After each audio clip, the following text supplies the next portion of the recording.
Chemistry class. Hello and welcome back. Myself Ratnesh. Like और share आप लोग दबा के करिए, क्योंकि केमिस्ट्री क्लास के साथ मैं हाजिर हो गया हूँ एक बार फिर। और पुनः जब पिछला वीडियो जहाँ हमने छोड़ा था एल्केन, एल्कीन, एल्काइन में हमने एल्केन पढ़ाया था और एल्केन पे ही चर्चा हुई थी। हमने कहा था स्ट्रक्चर अगले वीडियो में लेकर आएंगे, तो हम स्ट्रक्चर लेकर के हाजिर हो गए हैं और देखते हैं। स्ट्रक्चर में हम सबसे पहले थोड़ा जितना पढ़ाए थे थोड़ा सा एक इनिशियल पॉइंट दिखा दें, आप लोग को याद दे देगा, आपको ले आए उसी रन पर।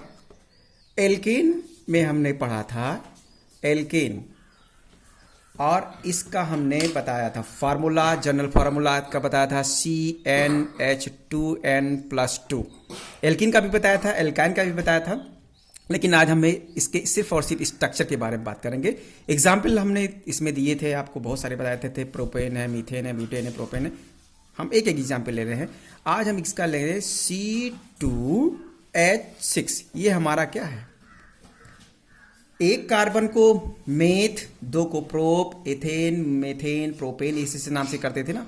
तो एक कार्बन यहाँ पे है 2, ये कार्बन 2, हाइड्रोजन यहाँ पे कार्बन हाइड्रोजन है 6, ये हमारा है एथेन। क्या है? एथेन। अब हम इसके स्ट्रक्चर के बारे में चर्चा करेंगे। स्ट्रक्चर कैसे बनेंगे इसका। यहाँ पे कार्बन कितने हैं? 2। तो कार्बन 2 है, एक कार्बन यहाँ ले आया मैं और दूसरे कार्बन को यहाँ ले आए। दोनों कार्बन को हमने लिया, क्योंकि चेन जो बना रहा है वो हमारा कार्बन बना रहा है, ना कि हाइड्रोजन नहीं बना रहा। चेन हमारा सिर्फ और सिर्फ कार्बन चेन वही बनेगी, और कार्बन चेन अपने साथ अपने जो इसके हाइड्रोजन एटम उनको लगाएगी। अब कार्बन के बाह्य कोश में हम जानते हैं इसका कार्बन का परमाणु क्रमांक होता है 6, परमाणु भार इसका होता 12। तो इसके बाहरी कोश में इलेक्ट्रॉनों की संख्या कितनी होगी? 4 निकालना बता चुके हैं। कार्बन के बाहरी कोश में इलेक्ट्रॉनों की संख्या होगी 4। 1 2 3 4, हमने 4 दिखा दिया कार्बन को बाहरी कोश में इलेक्ट्रॉनों की संख्या। इसी तरह इस कार्बन के भी बाहरी कोश में कितने इलेक्ट्रॉन होंगे? 4। 1 2 3 4। हाइड्रोजन कितने हैं यहाँ पे? 6। तो एक हाइड्रोजन यहाँ अटैच हो जाएगा, एक यहाँ अटैच हो जाएगा, एक यहाँ अटैच हो जाएगा, एक यहाँ, और एक यहाँ अटैच हो जाएगा, एक यहाँ अटैच हो जाएगा। इसके इलेक्ट्रॉन को हम इसको हम 0 से रिप्रेजेंट कर दे रहे हैं डिफरेंस के लिए। हाइड्रोजन के इलेक्ट्रॉनों को 0 से डिनोट कर दिया है, जिससे क्लियर हो जाए। हम सभी जानते हैं वी नो दैट कि हाइड्रोजन को संतुष्ट होने के लिए एक इलेक्ट्रॉन की आवश्यकता होती है। इसने कार्बन से एक इलेक्ट्रॉन ले करके अपने आउटर मोस्ट को फुलफिल कर लिया है सारे हाइड्रोजन ने, यानी हाइड्रोजन संतुष्ट। बारी आती है कार्बन की। कार्बन के बाहरी कोश में कितने इलेक्ट्रॉन? 4। 1 2 3 4। और इस कार्बन ने एक इलेक्ट्रॉन का साझा किया, यानी एक इलेक्ट्रॉन का शेयर किया ना, किया सब में। तो ये इसका इलेक्ट्रॉन ले सकता है कि नहीं ले सकता है? बिल्कुल ले सकता है। जब इसने एक दिया है तो ये ले लेगा। ठीक, यहाँ दिया और यहाँ ये अपना ले लिया। अब देखिए काउंट करिए, क्या 8 इलेक्ट्रॉन आ रहे हैं कार्बन के? जी बिल्कुल आ रहे हैं। 1 2 3 4 5 6 7 8 आ रहे हैं ना। यानी कार्बन बता चुके हैं, हम लोग जानते हैं कि हाइड्रोजन हीलियम को छोड़ करके शेष एलिमेंट को अपने आउटर मोस्ट को पूरा करने के लिए 8 इलेक्ट्रॉनों की आवश्यकता होती है। वो 8 इलेक्ट्रॉन फुलफिल हो रहे हैं, नहीं हो रहे हैं? इसी तरह से ये कार्बन भी फुलफिल कर लेगा अपने जितने भी दिए थे सारे से लेकर के। ये हमारा लुईस बिंदु संरचना बनी है। ये लुईस बिंदु है, एक साइंटिस्ट थे लुईस साहब, उन्होंने ऐसा स्ट्रक्चर बनाया था। लुईस बिंदु संरचना से को संतुष्ट किया था और बताया था इस तरह से। इसको बॉन्ड के रूप में देखते हैं। एक इलेक्ट्रॉनों के बीच में जो शेयरिंग हुई है वहां हम एक बॉन्ड दिखाएंगे। कार्बन और कार्बन के बीच में एक बॉन्ड की शेयरिंग हुई है, यानी एक इलेक्ट्रॉन की शेयरिंग हुई है। तो कार्बन और कार्बन के बीच में जो बॉन्ड बनेगा वो एक सिंगल बॉन्ड बनेगा। अब हाइड्रोजन और कार्बन के बीच में एक इलेक्ट्रॉन की शेयरिंग हुई है, तो एक बॉन्ड बनेगा। इसलिए हमने एक बॉन्ड बना करके हाइड्रोजन को दिखा दिया। ये हमारा बन गया structure formula. Structure formula of क्या है ये? एथेन। ETHANE ethane. एथेन का स्ट्रक्चरल फार्मूला है C2H6, सारे हाइड्रोजन लगे हुए हैं, सारे बॉन्ड लगे हुए हैं। ये लुईस बिंदु का है, ये हमारा इसका स्ट्रक्चरल फार्मूला है एथेन का।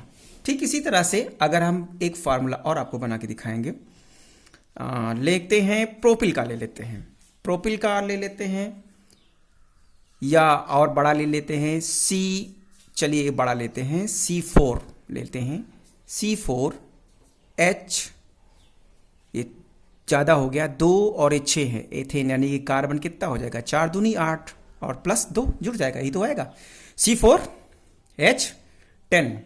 अगर हमें इसका फार्मूला, स्ट्रक्चर फार्मूला बनाना होगा, कार्बन की संख्या कितनी इसमें है, इसमें कार्बन की संख्या हमारी है 4, यानी कार्बन की संख्या हम डायरेक्ट बनाने की कोशिश करेंगे। कार्बन की संख्या 4 है तो हम चेन बना लेंगे कार्बन के, 1 2 3 और 4। हाइड्रोजन कितने इसमें, 10। तो सबसे पहले इंड पे आएंगे, सबसे पहले हम इंड पे आएंगे। इंड पे क्या आने की जरूरत है कि इस कार्बन का अंतिम छोर ये है, यहाँ पहले फिल करिए, आप इसको फिल करिए। हमने यहाँ 3 हाइड्रोजन लगा के फिल कर दिया, बाकी यहाँ भी हम 3 लगा के फिल करेंगे। नियमतः हमने 3 हाइड्रोजन इधर लगा दिए, 3 इधर लगा दिए। हमारे पास हाइड्रोजन कितने होंगे, 1 2 3 4 5 6 लगा दिए, 10 हैं। 4 हाइड्रोजन और बच रहे हैं।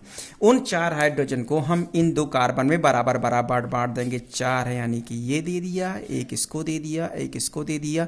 गौर से देखिए कि ये फार्मूला, कार्बन 4 हैं, 1 2 3 4 आ रहे हैं, हाइड्रोजन 10 हैं, 1 2 3 4 5 6 7 8 9 10 आ रहे हैं, यानी कि पूरे के पूरे बैलेंस के अकॉर्डिंग हम समझा दे रहे हैं आपको। देखिए फिर से कार्बन के बारी को, उसमें 4 इलेक्ट्रॉन देखिए यहाँ 1 2 3 4, और हाइड्रोजन की बारी को, उसमें 1 इलेक्ट्रॉन, 1 2 3 4, संतुष्ट, क्लियर। यहाँ देखिए कार्बन के पास 4, अपने के 4, अपने इसके 4, इससे एक लिया 5, इससे लिया 6, इससे एक लिया 7, इससे एक लिया 8, क्लियर। इस कार्बन के पास अपने 4, इससे एक लिया 5 6 7 8, इस कार्बन के अपने 4 5 6 7 8, क्लियर।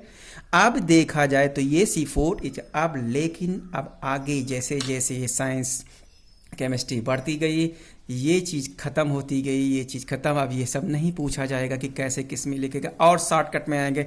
अब आप ये बताएं कि ये क्या है, अगर ये क्या है, ऐसे जितने कट उतने कार्बन, 1 कट 2 कट, 1 कार्बन यहाँ, 1 कार्बन यहाँ, 1 कार्बन यहाँ, 1 कार्बन यहाँ, कितने कार्बन, 1 2 3 4, 4 कार्बन को क्या कहेंगे, 4 कार्बन को ब्यूट कहेंगे। यानी ये पूरी श्रृंखला हमारी क्या कहलाएगी, ब्यूटेन। क्या बन जाएगा, ये ब्यूटेन की बन जाएगी। ये 4 कार्बन ब्यूटेन, 3 कार्बन प्रोपेन। तो ये सारी श्रृंखलाएं ऐसे बनती चली जाएंगी, ऐसे बनाते हम लोग चले जाएंगे। एक फार्मूला और बना देते हैं, कार्बन की एक लंबी चेन बनाते हैं, कार्बन की एक लंबी चेन बनाते हैं, देखते हैं कि हमारे पास फार्मूला आखिर क्या बन के आता है। हम कुछ भी नंबर नहीं लेंगे, कार्बन की हम सीरीज बनाते हैं। 1 2 3 4 5 6 7 कार्बन हमने बना दिया। चलिए हम 3 हाइड्रोजन भी लगा दे रहे हैं। इसके इंड को पहले ब्लॉक करो, ब्लंट करो, यहाँ से पहले इसको ब्लॉक कर दो, यहाँ से बाउंड्री वाल लगा दो कि इससे यहाँ से कोई आने ना पाए, इधर से कोई, ये हमने बंद कर दिया। 3 इधर से बंद कर दिया, 3 इधर से बंद किया, 6 हो गए। अब बाकी जो बच रहे हैं उनको बीच में हाइड्रोजन से सबको हम यहाँ पे बॉन्ड लगा करके हाइड्रोजन लगा देते हैं, और फिर काउंट करते हैं कि हमारे पास कितने हाइड्रोजन हैं। गिनती करते हैं, 1 2 3 4 5 6 7 8 9 10 11 12 13 14 15 16, यानी कि कार्बन 7 है, हाइड्रोजन कितना है, 16 है। ये हमारा क्या होगा, हेप्टेन। क्या बनेगा, हेप्टेन बनेगा। 7 कार्बन परमाणु हैं, हेप्टेन बनेगा। ऐसे ऑर्गेनिक केमिस्ट्री में सारी चेन बनती जाएंगी, बहुत ही ईजी है। तो लाइक और शेयर करना ना भूलें। वीडियो पसंद आए तो इसको दबा करके लाइक और शेयर करें, और अगले वीडियो के लिए हम जब आएंगे तो उसमें हम आपको एल्काइन और एल्कीन के बारे में पढ़ाएंगे। तब तक के लिए जय हिंद।